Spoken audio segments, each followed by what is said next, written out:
The crystal glass in my hand trembled slightly as Ethan, my husband, stood up under the soft light of the chandelier. He straightened his tie as if preparing for a board meeting, not a dinner celebrating 12 years of marriage. "Thank you all for being here," he said, his voice clear and confident.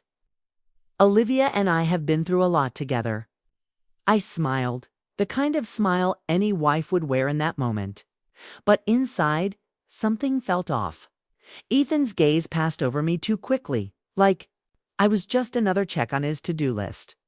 The smile he gave me, polite but fake, was the same one he reserved for top clients. I looked around the table at the Royal Crest. It's the most luxurious restaurant in Chicago, where one meal could easily cost more than a senior assistant's monthly salary. Ethan's friends and business partners, all important figures in expanding his logistics empire across the Midwest, were here. 4 seats away sat Sophia Reynolds, his company's new marketing director, dressed in a bold red dress, too young, too confident, and too familiar with the way Ethan looked at her.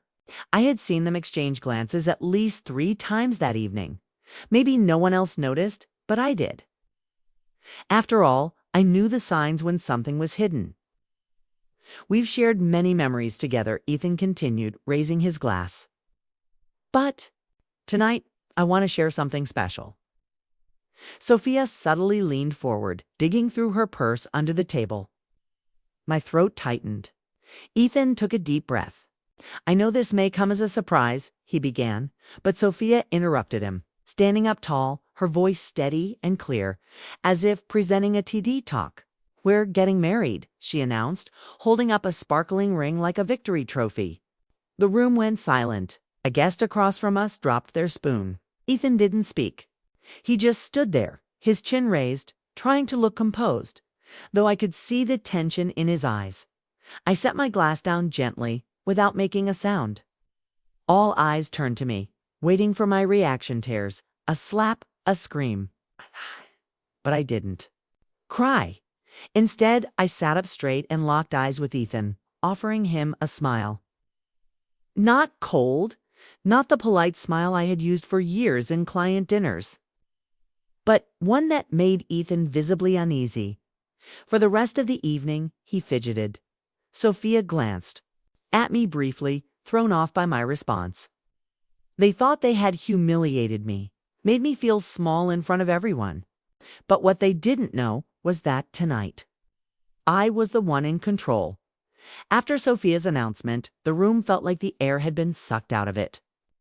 Yet I remained calm, my lips curving just slightly as I stared at Ethan. He tugged at his tie, scanning the room, unable to comprehend my lack of response. No anger, no pleading. I picked up my glass and lightly tapped it. "Congratulations," I said, my voice even and cold. Sophia hesitated for a second. Ethan tilted his head, trying to guess what I would do next. 40-5 minutes later, the dinner ended. Ethan and Sophia left in a prearranged car, but I didn't watch them go. Instead, I left the restaurant, but not to go home. I went straight to the office. The Summit Tower stood tall in downtown Cleveland, Ohio. The 44th floor, home to Ashford Logistics headquarters, was still lit. But what Ethan didn't know was that the real operations took place there, hidden from the public eye. I activated the security reader with my fingerprint. The doors opened quietly and precisely, just like always. Only 2 people knew about my existence on that floor: Samuel, our family lawyer, and Maya, my private assistant since my days at Columbia's MBA program, when my father, William Harrison, passed away unexpectedly when I was 24. He didn't leave me a polished company. Instead, he left me control over a network of private equity funds, including majority ownership of Ashford Logistics. I remembered what he told me during our final meeting in New York. "No, one doesn't take a young woman seriously, not even if she carries the Harrison name. So don't fight for attention. Let them underestimate you, then use it to take them places they never saw coming." I followed this advice when Ethan applied for the coup position at a growing logistics firm. I was the one who approved his file through a shell company. provided the main capital through a web of funds. I nominated him as CEO. 3 years later, Ethan never questioned it. He was too busy flaunting his so-called business acumen to wonder why doors opened so easily for him. Meanwhile, I, the silent wife at his side, knew exactly what game I was playing. I sat in the leather chair of my unmarked office. On the wall hung a charcoal abstract painting with a hidden wall safe beneath it. I opened the safe. Inside was the original transfer deed of Ashford Logistics, stamped with the red seal of its parent company, Harrison Capital Holdings, naming the sole owner as Olivia Harrison Pierce, not Ethan, not the board of directors. I photographed every document and sent them to Samuel with a short message. Activate. Phase 2. See you at Monday's board meeting. The computer screen lit up as I opened the presentation file Ethan had prepared for the upcoming restructuring announcement. He planned to fire dozens of longtime employees who had been with my father from the beginning. I rewrote the entire thing. By tomorrow morning, the updated version would be in the hands of every shareholder with the speaker's name changed in the first line. Interim CEO, Olivia Harrison Pierce. I closed the laptop. In the mirror across from me, I saw a different reflection. Not the silent wife standing behind a man, but the woman he never truly understood. Tonight, Ethan thought he had humiliated me in front of the entire city, but he didn't know that I was never behind him. I chose to remain in the shadows until the light belonged to me the next morning. At exactly 7:30, I stepped into the office on the 44th floor with a feeling that wasn't fear, but absolute focus. Protocol Artemis had always been theoretical. A contingency plan created 12 years ago during long nights with my father. As he said, if you truly hold the reins, you must be prepared for the day someone closest to you betrays you. I never thought that person would be Ethan, but that's exactly why the plan had always been ready. The system lockdown required 3 levels of authentication: fingerprint, facial recognition, and a one-time passcode stored offline on a USB I had worn around my neck for years. After the final scan, I typed 3 lines of code. A message popped. Up on the screen, access to all administrative dashboards under CEO authority only. At that moment, Maya walked in holding a tablet showing real-time updates. Ethan just tried logging in from a device at the Westlake office. Access denied. Gave a slight nod. No words needed. Phase 1 was complete. Phase 2, bringing evidence into the light. Since last year, I had suspected financial irregularities in 2 federal transport projects managed by Sophia. I warned Ethan, but he brushed it off. Now I understood. It wasn't. Negligency was in on it. I opened the dossier Maya had compiled over the past 3 months. More than 90 emails detailing money laundering through fake contracts. 6 audio recordings of Sophia negotiating kickbacks, and most critically, 3 digital documents bearing Ethan's signature. I printed the hard copies, sealed them in a red confidential folder, and called Samuel. You'll deliver this to every board member within 2 hours in person. No emails, he replied without asking any questions. By 10 a.m., Ethan had called 8 times. I answered none. He left a voicemail. Livia, last night was a misunderstanding. You're blowing this up. Stop before it goes too far. Then a message from Sophia followed. You think you're winning, but I'm not the kind of woman you can just push aside. Don't forget, you were just the wife. I am the future. I didn't respond. I forwarded both messages to Samuel. File these as supporting material. It may be useful if they file a complaint. That afternoon, I walked into the emergency board meeting where Ethan believed he would be unveiling his plan to expand into the Asian market. He entered the boardroom with his usual confidence, but froze when he saw me at the head of the table. Red folders were already laid out in front of every chair. Olivia? Ethan frowned. What are you doing here? Duh. The CFO turned to him, tone flat. Mrs. Pierce called this meeting as per primary executive ownership terms. She has the right, Ethan stammered, then looked at me with a forced smile. What is? This, you planning a coup? I didn't answer. I opened my folder and slid it toward Mr. Marcus, the chairman. Please turn to page 13. You'll find full audio documentation and financial breakdowns. No one spoke for 5 minutes, just the sound of flipping pages and growing tension. Sophia wasn't present, but her name appeared in every document. Finally, Mr. Marcus cleared his throat and looked at Ethan. Mr. Marcus, we'll need a formal written explanation within 24 hours. Ethan stood, face pale. He looked at me but didn't. Dare say my name? I rose and gathered my files. This meeting is adjourned, I said. I have a full schedule next week. As acting CEO of Ashford Logistics, I recommend we begin a full audit of all contracts from the past 6 months. I walked out, hearing the murmurs behind me. What just happened? Who is she, really? And this was only the beginning. 3 weeks after I activated Protocol Artemis, the annual shareholder meeting of Ashford Logistics took place at the Langston Grand Hotel, 37th floor. It was the same venue where Ethan's portrait once hung, labeled founder and acclaimed young CEO. Today, that portrait was gone. I arrived 15 minutes before the opening in a simple gray suit, low ponytail, and no heavy makeup. But my gaze had changed. No longer the wife behind a betrayer, now the woman reclaiming what had always been hers. The main hall glowed under chandeliers, and internal broadcast cameras were set up. Over 80 shareholders filled the rows, most of them people who never knew who. I was, or once assumed, I was just the wife. At exactly 9 a.m., Ethan stepped up to the podium. His eyes were crooked, sunken, but he was still trying to steady his voice. Good morning, everyone. Thank you for being here today. I know there have been misunderstandings and internal disruptions recently, but I'm here to reaffirm my leadership and the future direction of Ashford. A few polite claps echoed, mostly from smaller shareholders who hadn't yet caught up with the news. I didn't stand immediately. I waited for Ethan to finish presenting his doctored financial report, full of colorful graphs hiding a $3.8 million loss from the Midwest Regional Project.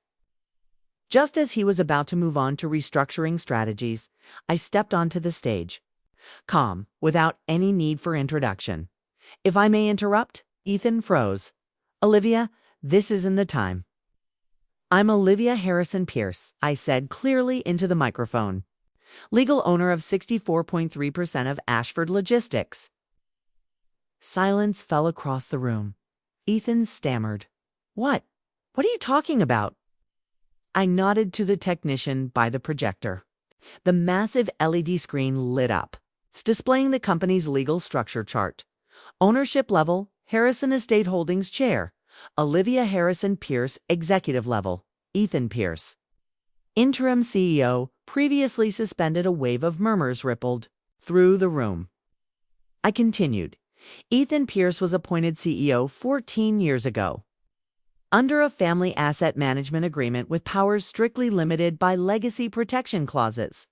He was never authorized to transfer shares, approve projects over $500,000, or appoint senior staff without my written consent. I turned to the board. I have sufficient evidence proving these clauses have been repeatedly violated over the past 3 years. An older board member spoke up. We were never informed that you were behind the entire structure. I never needed a title, I replied. I needed safety until safety no longer existed. I clicked the next slide. The screen shifted to a series of emails, coded exchanges between Ethan and Sophia. Victoria Victoria wasn't in the room, but her image was crystal clear. She was wearing a deep red dress, attending a party in Miami, holding a champagne glass, and smiling as she dangled a USB drive containing internal project files. I paused to let the audience absorb the image, then spoke. She was a mid-level project assistant, no clearance for classified documents. And yet she obtained full data on the North-South logistics route, stole client information, and leaked it to our competitors, Southern Cross Shipping, where she now serves as the newly appointed CCO. Ethan's face went pale. Some shareholders stood up. One of them said aloud, "You call this a restructuring, Ethan?" I concluded, as the legal owner and board-authorized acting executive. "I hereby request the immediate suspension of all executive powers held by Ethan Pierce and launch an independent legal investigation with the support of Thompson and Lee law offices." I looked directly into the internal broadcast camera. And if Victoria Hale is watching this session, I only have one thing to say. Reputation can be painted over, but the truth will show. Applause erupted, not out of celebration, but shock. Lowered his head, fists clenched. He had nothing left to say. I stepped off the stage with no need to look back. Within 24 hours of the shareholder meeting, an internal statement was released by the board. Ethan Pierce was suspended as CEO. And Victoria Hale was under investigation for ethical misconduct and corporate data breaches. It all happened swiftly, almost ruthlessly, but no one could claim it was unjust. Ethan was ordered to vacate the premises within 4 hours. He exited Ashford Logistics headquarters under the indifferent stares of the very employees who used to flatter him. His access badge was deactivated, and every internal system account from email to approval portals had been locked out by Protocol Artemis. I still remember the image of Ethan in the lobby, furiously calling only to get no answer, no assistant, no lawyer, no Victoria by his side. The black BMW he'd driven for 10 years was company-owned, and the penthouse at Riverside Heights was registered to Harrison Estate under trustee control. His personal expense accounts were already secured behind dual authorization protocols he never bothered to learn, thinking he was too clever to be caught. That same day, Thompson and Lee officially submitted a motion to freeze all assets held in Ethan's name for 60 days to support the investigation into willful financial manipulation.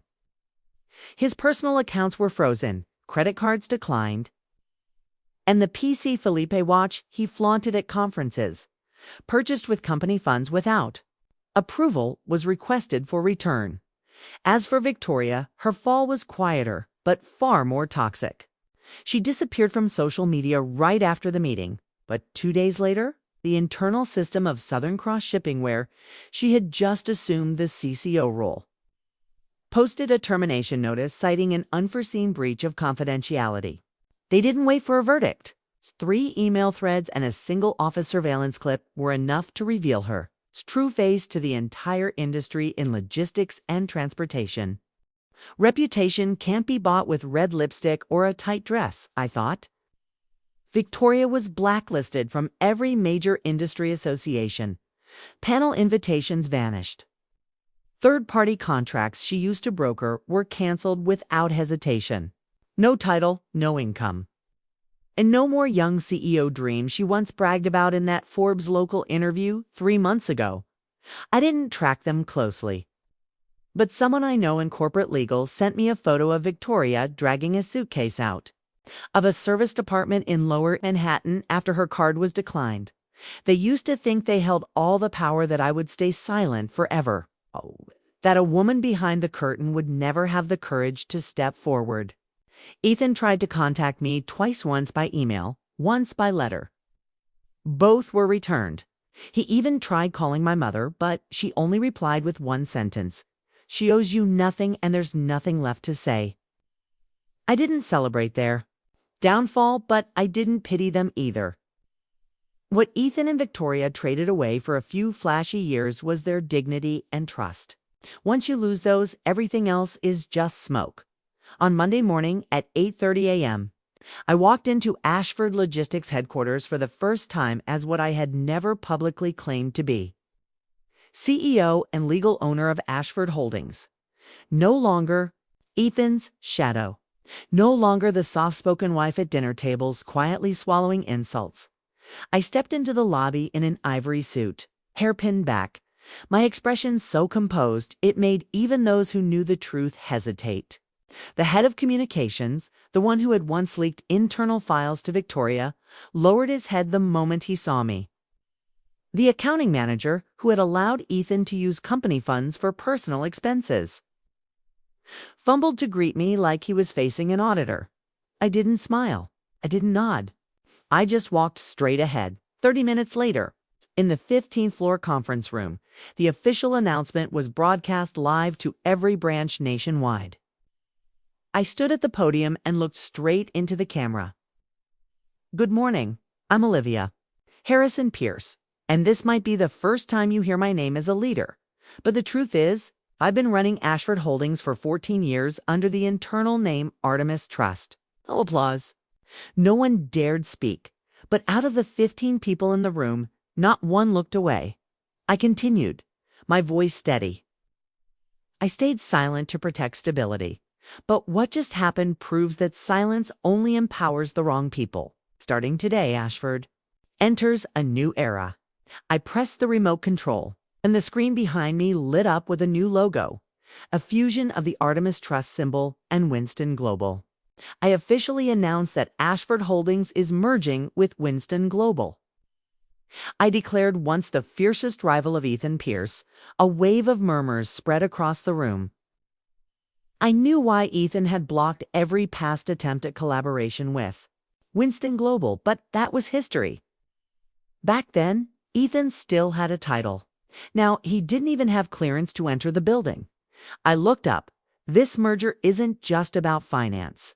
It's about leadership philosophy. We choose transparency. We choose efficiency over favoritism. And we choose talent over connections. That last line silenced a few faces below. They knew exactly what that meant. 2 hours later, I signed 3 senior-level personnel orders. 2 employees were suspended, pending investigation for dishonesty.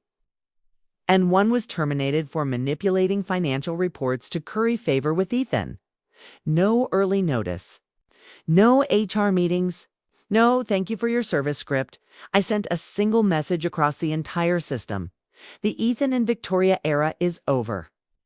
That same afternoon, I held a closed-door meeting with the Winston Global team at the Hilton, joined by our financial partner flying in from London. The purpose: finalize a $200 million investment to restructure our sustainable supply chain for the coming year. The irony: this was the exact proposal I had submitted to Ethan 2 years ago. The one he tossed in the trash with the comment, "Women don't understand logistics." Today, I signed that deal in my own name. Me, the woman once dismissed as decor beside the CEO, was now the highest-ranking executive of one of the largest logistics firms on the Eastern Seaboard. As I left the meeting room, a young female employee from Winston approached me hesitantly. "Olivia, I read your file. Just want to say thank you for no longer staying silent." I gave her a small nod, and this time I smiled not out of victory, but because I knew I wasn't just standing up for myself. I had opened the door for many others who were once dismissed, who were once called the support. And I wasn't stopping here. A month after the merger announcement, I returned to the old building on Fairmont Street, whence my father, William Harrison's private office. The third-floor room still kept its classic architecture. Wood-paneled walls. The room was a time capsule, a snapshot of the 1960s. With its dark wooden bookshelves lined with leather-bound volumes and the black-framed glass windows that seemed to hold secrets of their own, everything remained undisturbed, as if no one had dared touch it in 15 years. No tech screens, no digital devices, just a world frozen in time. Yet there was one thing that caught my attention: the left drawer of the desk. I opened it slowly, and there it was, an old wooden box wrapped in deep blue velvet, sitting as still as if it had been waiting for me all these years. I took out the silver signet ring, engraved with the original Asher crest. It had been passed down through generations. A family heirloom from my grandfather. Underneath it, there was a steel Rolex. It wasn't lavishly priced, but it was the last gift my father gave me before his untimely death in an accident. That still felt more like fate's cruel twist than a coincidence. I slipped the ring onto my right hand, watching as the light caught its faded stone. and a flood of memories came rushing back. Days spent on my father's lap as he taught me that a single contract could shape the future of a company. That afternoon, I called for a private press briefing in the very same room. There were no grand logos, no flashy decorations, just me standing in front of a camera. For years, I had hidden my true identity to preserve the legacy my father left behind. Today, that secret was no longer necessary. I raised my hand, the silver ring gleaming in the fading sunlight. As the rightful heir, I began clearly. I hereby restore the Ashford Legacy Office. The original headquarters founded by George Pierce in 1972. The room was filled with silence, followed by a ripple of acknowledgement. Industry veterans, once. My rivals bowed their heads in recognition. Global financial media began referring to me as the silent daughter who reclaimed a dynasty. But I knew reclaiming a legacy was not enough. I couldn't just repeat the past. I had to build something for the future. A few weeks later, I restructured the Ashford Foundation, transforming it from a modest scholarship fund under Ethan's reign into a powerful platform for empowering young women in business, leadership, and finance. The first initiative was named the Athena Program, leadership training series designed specifically for girls from minority communities across the Midwest. I personally selected the first 30 participants. There were no GPA requirements, no recommendation letters needed, just a self-recorded video explaining why they believed they deserved to be invested in. One video stopped me in my tracks. A young girl, her brown skin glowing despite the dim light in her worn-out garage in Ohio, nervously spoke into the camera. I just want one chance to prove that women weren't born to be background characters. I called her that same night. When the program launched, I invited her to stand beside me and speak to the industry. A message to a world still filled with bias. Women don't wait to be chosen. They build the road so others don't have to wait. In the press, I became the new face of leadership, a CEO who rebuilt a legacy and forged a new future with quiet strength. People began to ask if I'd planned to remarry. I simply smiled and replied, I've just married myself again, and that relationship deserves priority.